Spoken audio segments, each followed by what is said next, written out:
다시피 아기 예수의 탄생을 기다리는, 우리가 보통 아기 예수를 평화의 왕이라고 그러죠.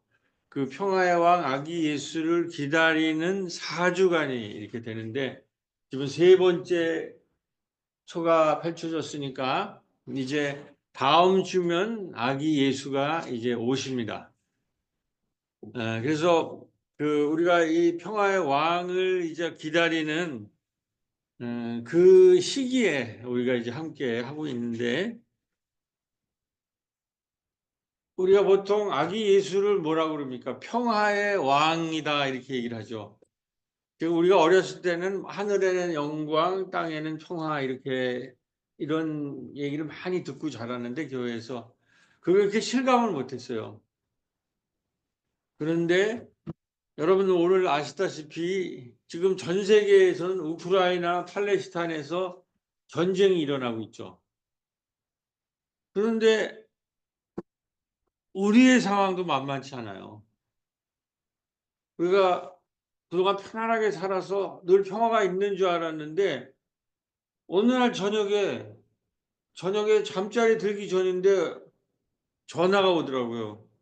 그래서 이 늦은 시간에 무슨 전화나 그랬더니 오세환 선생이 전화를 해서 웬일이냐 그랬더니 대통령이 계엄령을 떨어뜨렸다 그러는 거예요. 그러니까 우리는 계엄령을 저도 이 광주랑 이걸 다 경험했거든요. 그 계엄령이 떨어지면 어떤 일이 펼쳐지는지를 다 알고 있어요. 그래서 다음 주 예배를 우선 제대로 드릴 수 있을까? 많은 사람이 잡혀가요. 국회의원들, 그 다음에 지식인들, 언론인들, 학생들. 자기 마음대로 하기 위해서 그 사람들을 잡아가고, 그리고 고문하고, 그리고 뭐 어떤 일이 벌어질지 몰라요. 그리고 광주에서는 80년대 학살이 일어났잖아요. 그럼 이게 지금 도대체 나라가 어디 가느냐. 그러는데 여기 보듯이 거기가 잘못하면 이게 완전 무장하고 뭐 나중에 지금 계속 밝혀지고 있지만은 사살조가 있었다는 거예요. 말한 체포조도 있고 말을 안 들을 경우에는 북한에 침투되는 사람들을 총뿌리를 국민한테 겨눠서 죽일 수도 있다라는 거예요. 그게 대통령이 무서운 거예요. 대통령이 국군 통수권을 있어서 지금 문제가 되는 것은 이게 경찰로 충분히 할 수 있는데 계엄령이 떨어지면 군대를 움직일 수 있잖아요. 군대. 야, 그렇게 되면 사살도 할 수 있고 영장 없이 체포도 할 수 있고 아무나 다. 그리고 총을 쏠 수가 있어요. 근데 그 총을 쏠 수 있는 군인이 지금 국회에 들어왔다는 거예요. 그럼에도 불구하고 국민들이 여의도에 가가지고 그걸 막아낸 거예요. 그래서 군인들이 완전히 국회를 장악하기 전에 시민들이랑 맞고 국회의원들이 담을 타고 넘어가가지고 국회가 그걸 해산할 수 있거든요. 계엄령을 떨어뜨릴 때는 국회에 보고를 해야 되고 국회는 거기에 대해서 잘못된 거라면 해산할 수 있는데 그래서 국회의원들이 150명이 모여야 되는데 군인들이 도착하기 전에 모인 거예요. 무슨 조금의 그 헬기가 오는 데에 여러 가지 지장이 생긴 모양이에요. 그래서 좀 지체하는 사이에 도착하고 시민들이 맞고 국회의원이 도착을 해가지고 해제 결의안을 통과시켜가지고 6시간 만에 해제를 시킨 거예요. 그러니까 전 세계에서 놀라는 거죠. 이게 지금 유혈 사태가 일어나고 큰 폭력 사태가 일어날 건데 시민들의 힘과 국회의원들이 이걸 막아내고 6시간 만에 해제한 K민주주의. K한류가 지금 세계적으로 떴잖아요. K민주주의라는 거고 이제 해외에서 보도가 되고 나중에 하겠지만 이 이후에 탄핵으로 가야 된다라고 하는 거. 탄핵으로 하는데 탄핵을 또 뭐 며칠 동안, 일주일 동안 또 온 국민이 모여가지고 여의도에서 탄핵을 하라고. 그 탄핵을 관철시켰어요. 근데 그 시위가 너무나 평화롭고 한류에 따라서 막 아파트 아시죠? 걔가 로제인가? 그 노래를 하고 춤추면서 우리나라 사람들이 얼마나 이 춤에 흥이 능해요. 그게 이거는 무슨 시위가 아니라 축제라고 해갖고 전 세계가 놀래고, 요번에 제일 중요한 건 MZ가 등장. MZ 청년들이 지금 우울증에 빠져있던, 그 개인주의에 빠져있던 이 청년들이 여기에 드디어 새로운 세대가 등장하고 있어요. 제가 이따가 하는데. 근데 이게 왜 이 탄핵을 해야 되느냐.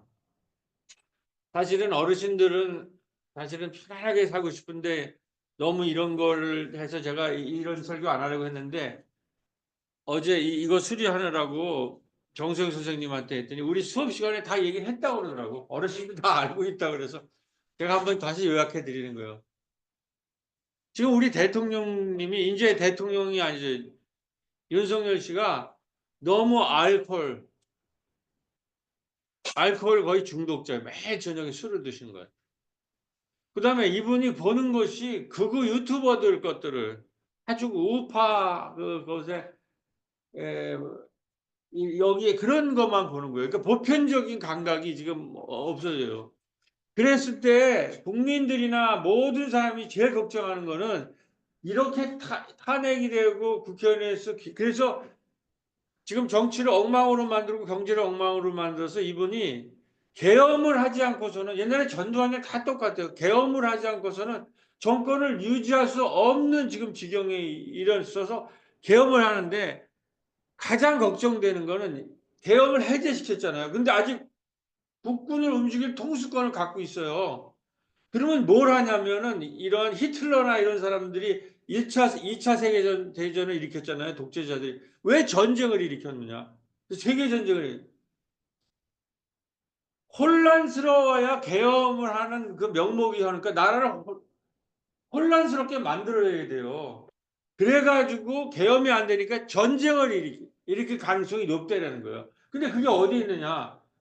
방첩사가 평양에 무인기를 보내서 국지전을 이끌어내려고 했다는 게 있다는 거예요. 어디 오물풍선을 보내면은 우리도 보내고 그러고 나쁜 거죠. 근데 그거를 빌미로 해서 평양에 무인기를 해가지고 거기를 폭격해라. 이렇게 하면은 북한이 가만히 있겠어요? 북한이 대응하면은 전쟁이라니까요. 국지전이. 그러면은 계엄을 하는 거예요. 그러니까는 지금 우리가 문제예요. 우리가 저쪽도 문제지만, 그다음에 이거는 국회 김어준이라는 방송인이 한 건데, 계엄할 때에 이건 더 확인이 필요한데, 일단 국회에서 나온 거기 때문에 제가 말씀드리는 거예요. 원래는 체포를 해가지고 국회의원도 체포하고 그러다 실패해서 체포하는데, 여당 누구냐, 한동훈이, 여당 뭐예요 그 사람이, 당대표 한동훈이를 체포하고, 김어준이 이런 사람들 한동훈이를 체포해서 한동훈이는 암살을 하려고 그랬대요. 국회에서 한 얘기예요 이거. 자기도 근데 좀 더 확인해. 이게 아마 미국 대사관에서 제보해 줬다는 게 강력한 건데, 미국이 우리 다 알고 있으니까. 그리고 김어준 이런 사람들은 끌고 가면은 북한 복장을 한 사람이 그 사람들을 거기 차를 타격을 해가지고,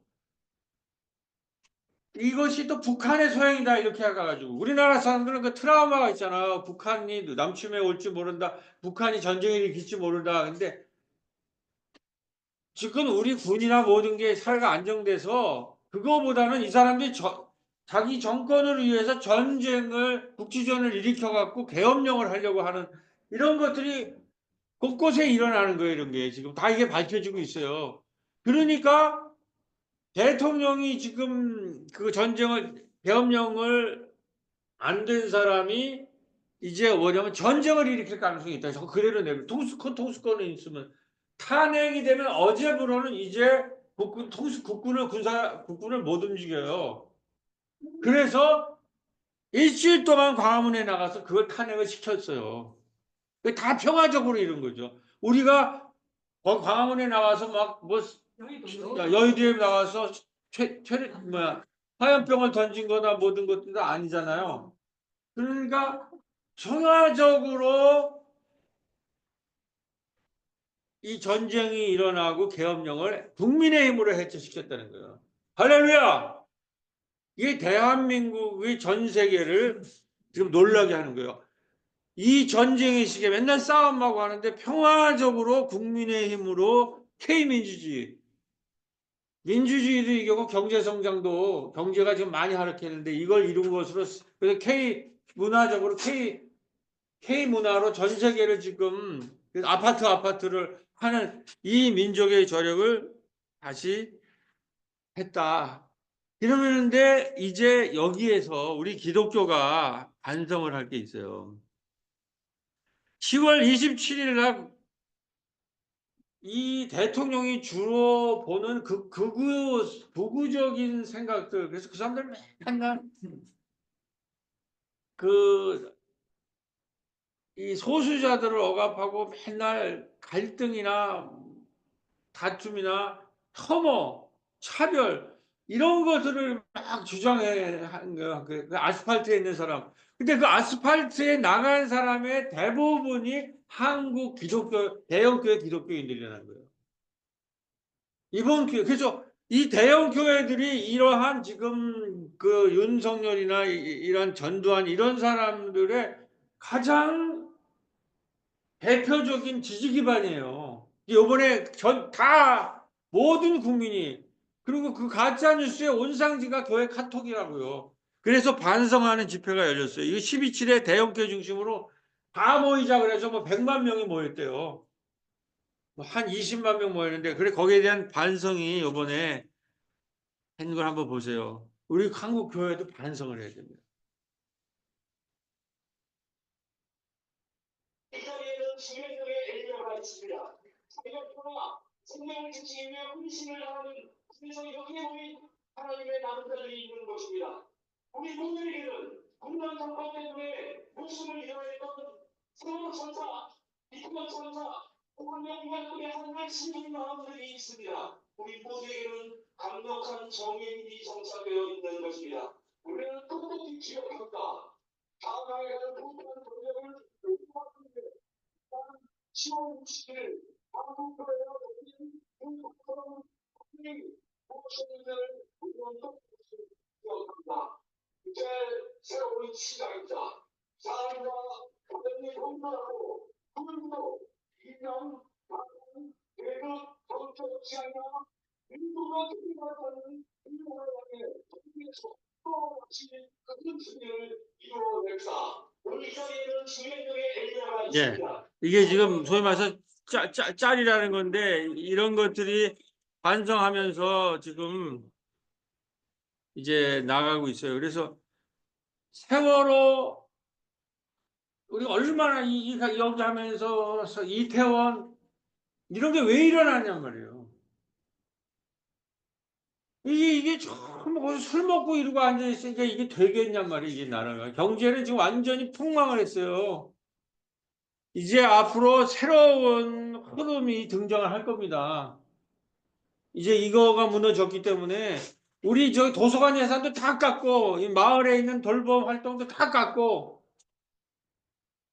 문재인 정권 때는 그러지 않았어요. 여기 마을에서 이렇게 어르신들 마을 활동하면 그 다 지자체가 지원하고 도서관도 지원해주고 또 그걸 다 깎고 뭐하냐 그랬더니 본인들이 저렇게 맨날 술 먹고 거기에 모여있는 사람이 전부 나쁜 짓을 하는 사람들이 전부 주변에 모여있는데 거기에 부정부패의 가장 강력한 지원 세력이 한국 기독교였다라는 거예요. 특히 대형교회. 그래서 광화문에서 그 정광훈이라는 사람을 중심으로 하는 그 사람들의 그런 유튜브만 보고 있다는 거예요. 대형. 그런데 요번에 그 세력이 완전히 국민에 의해서 심판을 받았어요. 그럼 한국 기독교는 지금 어디로 가야 되냐.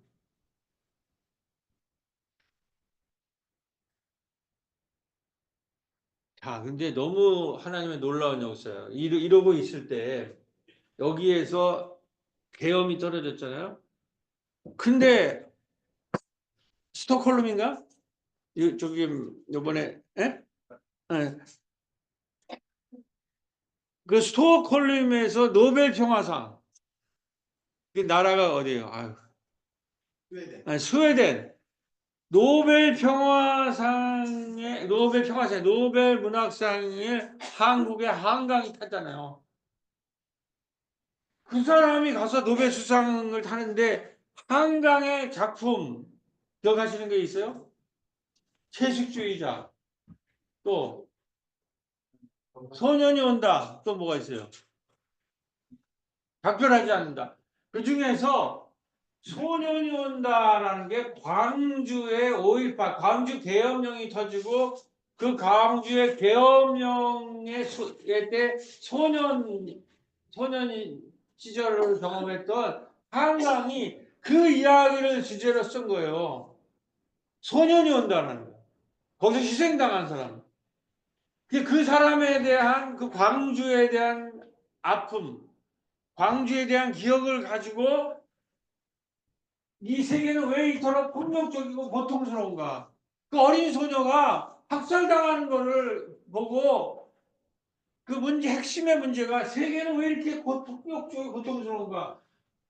한쪽으로 학살당하는데 한쪽에는 광주의 시민들이 헌혈을 하러 그 사람들을 살리러 피를 나누어지는 것을 동시에 경험하면서 소녀가 아버지가 한승원이라고 하는 아재 바라 아재라고 하는 유명한 영화 그 대본을 쓴 유명한 소설가예요. 그 감성이 있어갖고 그 문제의식을 가지고 인간의 잔혹성과 존엄함이 극한의 형태로 동시에 존재했던 시공간을 광주라고 본 거예요. 그 광주의 소녀가 거기를 독재자들이 학살하고 한편으로는 거기를 구원하려 시민들이 나서서 자기를 나눠주는 그것이 동시에 일어나는 것이 광주라고 하면서 광주는 더 이상 한 도시를 가리키는 고유명사가 아니라 보통명사라는 거죠. 우리나라의 고유명사가 아니라 이제는 전 세계가 이게 지금 전 세계의 시민들이 읽고 있어요. 소년이 온다를. 그리고 그 수상 강연에서 이 얘기를 한 거예요.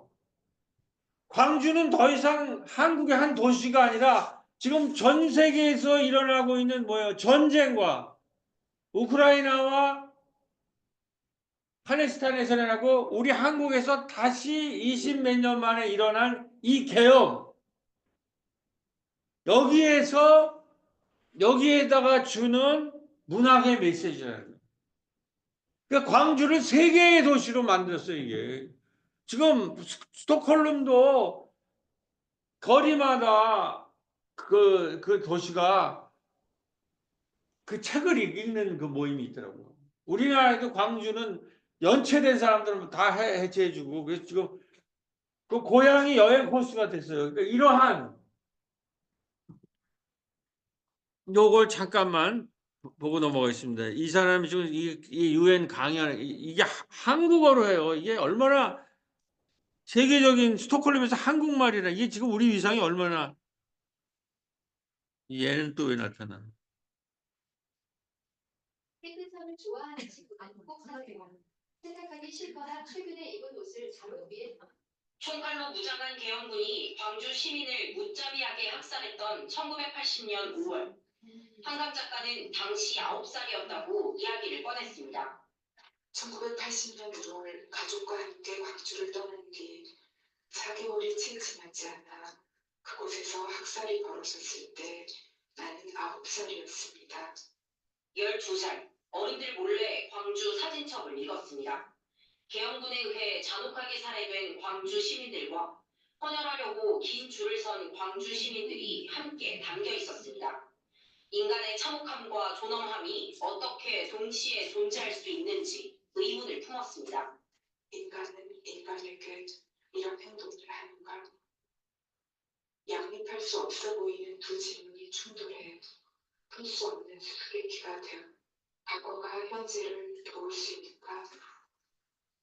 죽은 자가 산 자를 구할 수 있는가? 한강 작가는 소설을 쓰며 광주는 보통 명사임을 알게 되었다고 고백했습니다. 인간의 잔혹성과 존엄함이 극한의 형태로 동시에 존재했던 지구간을 광주라고 부를 때 광주는 더 이상 한 도시를 가리키는 고유명사가 아니라 보통 명사가 된다는 것을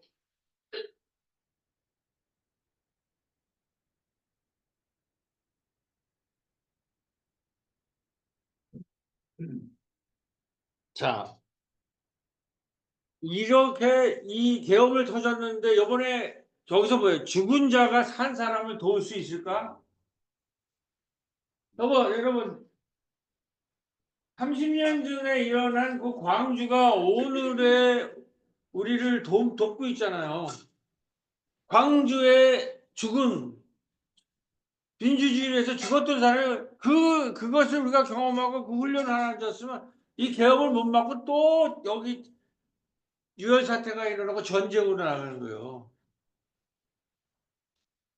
계속 한편에서는 지금 전쟁을 일으키는 군사무기를 팔아먹으려고 전쟁을 일으키는 세력이 있고 그럼에도 불구하고 자기 피를 나누면서 그들을 살리려는 이 두 개의 흐름에서 끊임없이 광주와 아프고 힘들고 연약한 사람을 위해서 애도하는 마음 이것이 한강을 탄생시켰다는 거예요. 문화평론가가. 그리고 그 한강이 우리나라는 블랙리스트로 돼서 쓰지 말라고 지금 봉준호라는 세계적인 감독도 뭐예요? 이 정권에서 블랙리스트 돼서 영화 못 만들게 만들었죠. 이 사람도 그렇게 좋은 작품도 못 쓰게 만들었는데 채식주의자가 세계에서 뜯고 영국에서 상을 주고 맨부커상 그리고 이 세계상을 계속 막으니까 결국 50세에 있는 여인에게 전 세계가 노벨상을 준 거예요. 그러니까 우리나라 계엄이 터지는 상황에 지금 노벨상 시상식이 있고 이거 어마어마한 상인데 노벨상 상을 강연회를 하는데 아까 읽은 그 한국말로 그 강연문을 읽는 거예요. 그 소리도 얼마나 자근자근한지. 전 세계가 지금 한국에서 무슨 일이 터지는지 그리고 전 세계에 가장 권위 있는 노벨 문학상을 거기에다가 준 거예요. 광주에다가. 한강한테 광주에 한국 민주주의에 준 거라는 거죠. 자, 이랬을 때에 한국의 MZ가 이게 뭐냐? 아파트 축제 같은 시위. 우리 오세영 선생이 강력해서 우리 카톡방 우리 가족 카톡방에 우리 강아지 발냄새 연구에 시위를 이렇게 한다고 우리 애들은 전국 치즈냥 연구회 이런 깃발을 들고 나가서 그러니까 막 무겁게 막 뭐 독재 타도 우리 때는 그렇게 했어요. 우리 청년 때는 독재 타도 맨날 전두환은 물러가라. 우리 대학교 4년은 정말 최루탄 속에서 그래서 제가 이 나이가 돼서 이 마을에 와서 이런 일도 하고 그런 건데 하여튼 얘네들이 이렇게 하고 화분 안 죽이기 실천 시민연합회 이런 이름으로 모이고 우리 딸이 얘가 콩인데 탄에 이 강아지들도 이렇게 등장한대. 자 그럼 오늘 본문으로 들어가겠습니다. 오늘 본문은 이사야서 25장인데 여러분 이사야서라는 건 뭐냐면 예언서 중에서 예수가 메시아로 오실 거라는 거를 예언한 이 예언서예요. 그래서 제일 우리가 잘 아는 것이 뭐예요? 군복을 불태울 것이다. 군마를 꺼그러뜨릴 것이다. 이런 얘기가 나오죠. 그러니까 뭐예요? 군복과 군마가 뭐예요? 예수님이 오기 전에 계속 전쟁을 일으키는 세력이 있어요. 그래서 그 세력을 없앨 것이다라는 거예요. 그러니까 평화 사상이에요. 군복과 군마를 없앨 것이다. 그리고 뭐야? 사막의 샘이 넘쳐 흐르리라. 그렇게 한 노래가 있어. 사막의 샘이 넘쳐 흐르리라. 그런 노래가 있는데 그게 잠깐만 사자굴에 손을 넣어도 물지 않는 어른 약이 설지 않는 어린 양과 사자가 함께 뒹구는 어린 양은 뭐예요? 약소국가예요. 그리고 이스라엘이 약소국가예요. 사자가 뭐예요? 강대국이에요. 그 페르시아 이런 그 강대국과 성서의 가장 중요한 사상은 강대국과 어린 양이라고 얘기하는 어린 사자와 어린 양이 강대국이라는 사자와 약속인 어린 양이 함께 어울리는 그날이 올 것이라는 거예요. 그러면서 그 날에 누가 오냐면 예수 그리스도가 올 거라는 예언이 하는 거예요. 근데 거기 25장에 보면은 뭐냐면 무슨 얘기가 있냐면은 그 날에는 이 모든 약한 자들의 눈물을 씻어주고 그들의 약한 사람은 늘 아픔이 있고 눈물이 있어. 한강이 그 눈물을 애도하게 하는 것이 지금 이 전쟁이 일어나는 세계의 시적인 산문이라는 걸로 이번에 상을 받은 거예요. 거기에 애도하는 그 문학의 힘 그런 것처럼 전쟁이 이렇게 벌어나는데 이방인들을 초청하고 그리고 눈물을 그들의 눈물을 닦아주면서 약한 자의 눈물을 닦아주면서 오랫동안 묵혀둔 최상금의 음식과 포도주로 이스라엘인 이방인 약자 강자가 다 모이는 만민의 평화의 잔치를 열겠다고 하는 게 사도행전 25장입니다. 근데 제가 이 본문을 어떻게 발견했냐면 지난번에 사도 바울이 마지막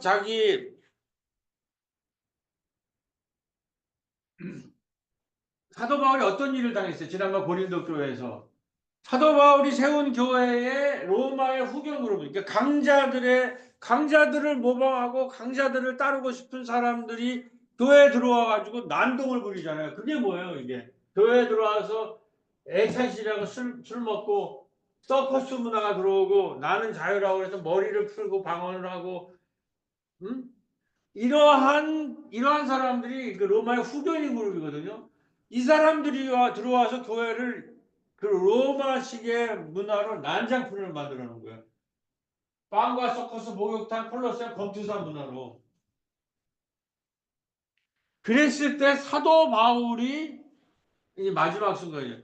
이러한 로마 제국의 그 힘센 자들의 문화에 대항해서 자기가 개척한 마케도니아의 빌립보 교회, 데살로니가 교회로부터 시작해서 아시아 지역의 갈라디아 교회까지 예루살렘이 지금 가난하게 됐다. 처음에 이 신앙이 출발한 예루살렘 교회가 가난해지니까 이렇게 부자를 흉내내는 그런 교회가 아니라 예루살렘을 돕는 예루살렘 구제 프로젝트를 이 자기가 만든 유럽의 땅에 펼쳐진 마케도니아, 빌립보, 데살로니가 교회, 아시아의 갈라디아 교회 모든 사람들의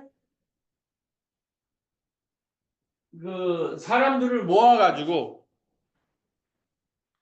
여기 보면 각 지방의 성도들 대표가 예루살렘에 전달을 함으로써 구제금을 모아가지고 마케도니아, 데살로니카, 빌립보, 갈라디아 이렇게 되면 만인의 당시 온 세계의 사람들이 헌금을 하라고 그런 거예요. 헌금을 해서 그 헌금을 모아가지고 예루살렘의 구제 헌금으로 하는 그러한 상징행위를 통해서 지금 이 부자 중심으로 자꾸 문화를 만들어 나가는 이 교회 문화를 타파하고 서로 연대하고 협력하고 약한 자에게 힘을 싣고 가난한 자에게 힘을 실는 이 프로젝트가 바울의 마지막 프로젝트예요. 그때 바울이 꿈을 꾼 성경 국물이 바로 이사야서 이거래요. 바울이 사용한 것이.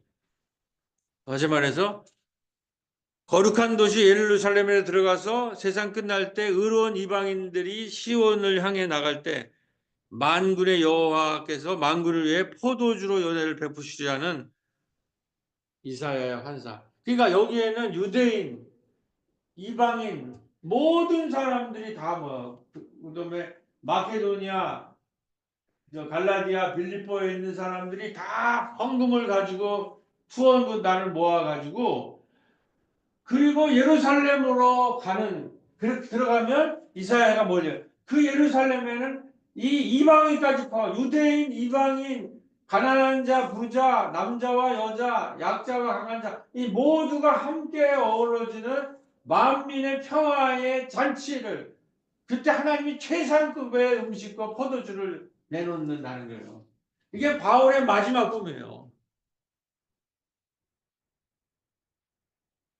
그래서 그걸 하나님의 총회, 에클레시아를 하나님의 통치라고 얘기했어요. 이 행복의 절정은 서로 간에 쌓였던 정의를 해소하는 종말의 대안으로 그동안 세계 상호 간에 누적된 정의를 화해시키는 만민 평화 식탁에 참여하는 것입니다. 이게 대림절이라는 거예요. 대림절. 그 아기 예수를 우리가 지금 기다리는 거예요. 탄핵 캐롤이 나왔더라고요.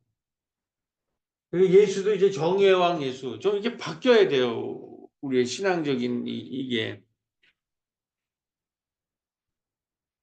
자, 그랬을 때 오늘 이 자리에 이 만민에게 우리만이 아니라 만민에게 최상급의 음식과 포도주로 이 평화의 잔치를 준비하신다고 그랬잖아요. 오늘 저 멀리서 제주도에서 그동안 몇십 년간 트립티라고 하는 공정무역 공간을 마련하셔갖고 그 제주도의 그 트립티라는 공정무역이라는 것은 아시아에 있는 어려운 사람들을 위해서 커피 만드는 사람들을 위해서 공정무역이라는 것이 있어요. 그걸 만들고 거기서 지금 공정무역을 그 카페를 운영하시는데 제가 이번 여름에 만나 뵙고 왔어요. 그리고 우리가 성서 학당, 성서 책 읽기 모임, 마을에서 만난 예수 이 책 읽기 모임을 하는데 오늘 예배 후에 이 책 읽기 모임 하는 분 10분이 이제 오셔가지고 이 책 읽기 모임에 이제 마을 대학으로 이거를 우리가 전환시키려고 합니다. 그 마을 대학에 참여 준비하고 계시는 최팔 목사님이 공정무역과 최팔 심어준 박사는 마을 대학을 하시는 분이거든요. 그 두 분이 이렇게 오늘 또 이 예배 자리에 참여해 주셨습니다. 이따가 우리들 11명이 2층에서 마을대학 준비 모임을 하는데 이 책읽기 모임 끝내서 이게 이제 새로운 성서 연구죠. 이 인문학적 성서 연구. 이거를 이제 부천에 있는 분들이 해서 이렇게 마을대학으로 지금 가는데 이 두 분을 잠깐 초대해서 우리 특히 최이팔 목사님 잠깐만 나오시죠. 조금만 한 3, 2, 3분씩만 이렇게 먼 제주도까지 오셨는데 또 사진 좀 꼭 좀 찍어주세요. 박수로 환영하시겠습니다. 제가 존경하는 원래 교계 신문 서울대학교 사회학과를 나와가지고 신문 기자 생활을 하시다가 공정무역 처음에는 오랫동안 외국인 노동자들을 위해서 목회를 하시다가 이제 은퇴 직전에는 거기에 트립치를 가셔서 지금 공정무역을 하고 있습니다. 잠깐 말씀을 듣도록 하겠습니다. 반갑습니다. 여러분 민주교회 아시죠? 네. 아직? 네. 이 이현주 목사님은 제가 민주교회 한의원 그 의장일 때 몇 번 뵙고 제가 의장을 했습니다. 그래서 여러분이 예배드리는 모습이 저는 저희 교회와 똑같은 교회예요. 저희 교회도 사람 몇은 안 되고 그렇지만 열심히 그 동기나 이렇게 투쟁 열심히 하고 그런 교회이기 때문에 굉장히 반갑습니다. 할렐루야. 이방 인사하는 김에 제주도 놀러 오시면 제가 환대하겠습니다. 트립티 그 한번 좀 가서 제주도 가시면 제주도 스포츠도 있고 식당도 다 있으니까 또 길자로 오시면 굉장히 좋고요. 네, 알겠습니다. 네네네 감사합니다. 네. 이번에 우리 마을대학을 전국적으로 하는데 지금 이 탄핵이 되면 완전히 새로운 이제 정치가 오고 지금 제일 중요한 거 제가 또 CBS에 또 출연하게 됐어요. 부산 내려가는데 또 오라고 그래요. 지금 마을과 돌봄이 앞으로 핫 이슈예요. 근데 그동안 이 정부는 마을만 들어가면 정부 예산 갖고 탄압을 했는데 앞으로는 이제 완전히 새로운 시대가 열릴 거거든요. 그래서 마을 단위로 이제 대학을 만들겠다는 운동이 해서 17개가 만들고 50만 원을 우리가 냈어요. 그러니까 여러분들은 대학을 만들어서 활동하실 수 있어요. 앞으로는 새로운 경우는 그런 것에 관심을 가지고 또 이분이 청년기에 이런 그 성서영 유기업 출신인가? 그 용기한 대학생 성서연구 그 동아리 출신인데 좀 보수적인데 나이가 들면서 진보적인 신학으로 전환이 돼서 오늘 예배까지 그리고 지금 자녀도 이제 있는데 자녀들과 함께 지금 우리 청년들 여행 예배하는 거 그런 데도 좀 참여를 시키겠다 그런 얘기가 되는데 하여튼 그러한 거를 추진하기 위해서 온 이분이 국지학 경희대 국지학 박사예요 또. 그래서 심어진 박사라고 우리가 불러드리는데 자, 한 말씀 부탁드립니다. 네, 반갑습니다. 최근에 이제 이원정 목사님하고 인도하신 가운데 이렇게 잘 많이 만났고 사실 세종교회 한 여러 번 왔었습니다. 실제로 같이 예배 드리니까 너무 좋고 이렇게 예배 드리는 모습은 저한테 좀 문화 충격이기도 하고 근데 하나의 말씀의 본질 받고 세상을 바라보는 그 현실에 적용하는 것들이 100%가 녹아있기 때문에 참 감동적이고 사실 이제 제가 부천 소사에 살게 된 지 한 10여 년이 다 돼요. 또한 하나님 인도하시는 게 목사님과 함께 또 여기 계신 성도님들과 함께 그냥 도우시는 그리고 마을 대학을 통해서 함께 하고 제가 이제 청년회 때 경희대 법대에 고시를 하는 조건으로 이제 자격을 받고 공부를 했는데 사실 하나님 그걸 이제 공부하게 되다 보니까 고시하는 신림동에서 이제 고시하면서 대학원을 강당 목표를 해야 되나 아니면 이제 현실로 가야 되는 고민들을 많이 했었습니다. 그리고 그 고시하는 그 유럽의 자리에서 고시와 신학대학 방향을 둘 다 내려놓고 나와서 이제 국제법 중에 국제경제법이라는 그게 공부를 하게 됐고 국회에서 12년 전에 이제 그 한미 FTA 시국 때 저도 이제 보좌관을 결합해서 비상경 같이 이런 철도 같은 좀 위협적인 사안도 경험해보고 그래서 이제 결과적으로 제가 하나님 앞에서 어떻게 살아야 될 것인지 최근에 좀 고민이 많았는데 이런 목사님과 여러분들 뵙고 다시 예배드리면서 좋은 어떤 마음의 울림을 받게 된 것 같습니다. 앞으로 잘 부탁드리겠습니다. 이제 요거는 그림만 보고 이제 마무리하겠습니다. 자, 여기가 트립티입니다. 여러분들 가시면 꼭 여기 이거 좀 보여주세요. 응. 왜 안 오지? 이게 지금 책 읽기 모임 한 거고요. 그러니까 앞으로 이렇게 새롭게 성서를 읽고 말씀을 나눠야 된다는 거고 이제 그렇게 10명이 채워져서 이게 앞으로 어떻게 마을대학으로 발전할지 굉장히 지금 중요한 순간이라고 합니다. 그게 지금 오늘 이렇게 그래도 두 분이 참석해서 오늘 이제 이따 끝나고는 같이 식사를 했으면 좋겠는데 좀 불편할 것 같아서 식사 자리는 딸이 말했는데 10분, 11명이 총 이제 오늘 참여하게 됩니다. 자, 이게 트립티입니다. 이번에 여름에.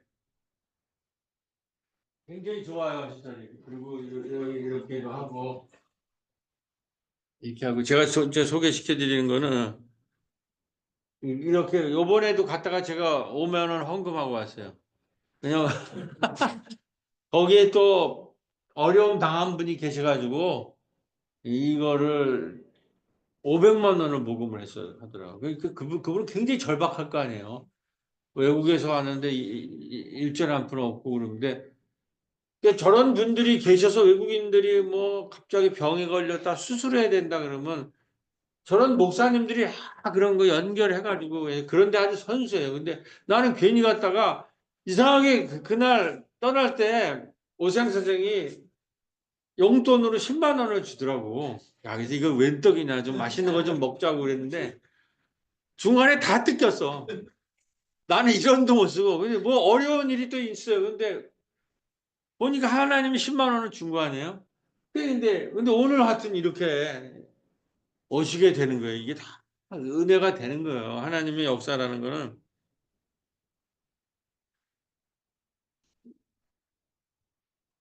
자, 이제 이렇게 준비합니다. 선집사님이 지금 축제를 준비하고 있고, 여러분들의 이 얘기죠. 이런 것들이 일어나야 돼요. 마을 단위로 이런 게 앞으로 하나님이 살찐 음식과 오래된 최상의 포도주로 너희들을 만찬을 만들고 다시는 눈물이 없게 하겠다는 마을에서 그거를 아까 이게 해석이 필요한 마을에서 이런 것이 매일처럼 일어나야 돼요. 우리가 지금 한 번 하고 있잖아요. 어르신들이 얘기 들으니까 이거 한 두세 번 하면 좋겠다 일주일에. 그러면 우리가 낸 세금이 여기에 들어와야 될 거 아니에요, 여기에. 응? 그리고 이런 마을에서 이런 성탄이라고 하면 예수님이 이 평화의 왕으로 왔다는 게 이 평화가 얼마나 절실해요. 그러면 이게 지금 온 교회에 이렇게 할 뿐만 아니라 이게 지금 짠 거예요. 이거 할 뿐만 아니라 우리가 지금 어르신 예배는 마당 예배라고 이제 하는 개념을 쓰거든요. 마당이라는 개념. 마을에 열려 있는 우리 마을 우리 교회의 성탄 잔치는 우리 새로운 교회 사람들만 하는 게 아니라 마을 사람들과 같이 해요. 그러니까 그날 꼭 오셔야 돼요. 예, 이렇게 준비하고 있고 봐요. 이게 벌써 이 사람은 가가지고 나서 하는데 다문화 도서관 방문을 했다는 거예요. 상당히. 이게 또 부천이나 아니면 전국에서 이 다문화에 또 제일 잘하는 데가 우리 예? 정성의 집사님이 이쪽에 또 전문가 아니에요. 그리고 우리도 어르신들 지난 뭐 어르신들을 위한 그림책 이거를 하고 있어요. 꼭 내년에 참석하세요. 이거 한결문고에서 매해 이거를 지원하기로 했어요. 지금. 그러니까 이런 일들이 교회가 이런 일에 관심 갖고 이 마을에 이런 일이 일어나고 맨날 남 혐오하고 남 그 차별하고 혐오하고 배제하는 이게 우리의 신앙은 전부 그런데 관심이 있어. 그 저기 태극기 부대 광원에 나와가지고 전부 가짜 뉴스들 뭐 문재인이는 빨갱이니 뭐 이게 무슨 얘기냐 말이에요. 본인들이 지금 전쟁을 일으키면서 남을 자꾸 빨갱이라고 그래요. 그 의심해봐야 돼요. 근데 거기에 지금 한국 기독교가 중심에서 있던 게 크고 변수가 많은 사람들이 거기에 그분들이 이제 퍼뜨리는 극우 유튜버들 이게 지금 요번에 그 대통령이 제일 열심히 본다는 거예요. 자, 이제 마무리하겠습니다. 자, 기도 다 같이 하시면서 제가 읽고 마무리하겠습니다. 성경은 약자들의 눈물을 닦아주는 동시에 이 약자들을 주 예수의 만찬에 만민을 만물을 평화의 잔치로 초대하는 하나님의 이야기로 가득합니다. 12월 25일 평화의 왕으로 오신 주님의 탄생을 기뻐하며 예수님의 생일 잔치에 여러분을 초대합니다. 자, 우리 자주 했죠? 인도해주기 이렇게 하겠습니다. 12월 25일 평화의 왕으로 오신 우리 주님을 기념하는 성탄의 날은 생명과 평화의 잔치날이 될 것입니다.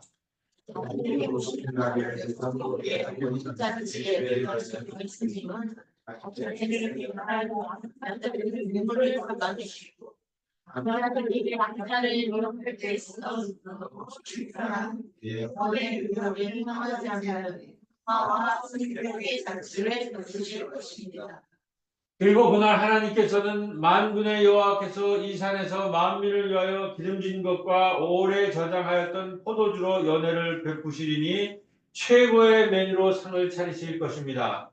민족의 얼굴을 가린 관계와 열망을 이들은 사람들로 하여금 하나님을 따르지 못하게 강해하던 모든 자기들을 제거하실 것입니다. 다 같이 그래서 그날은 생명과 평화의 잔치날이 될 것입니다.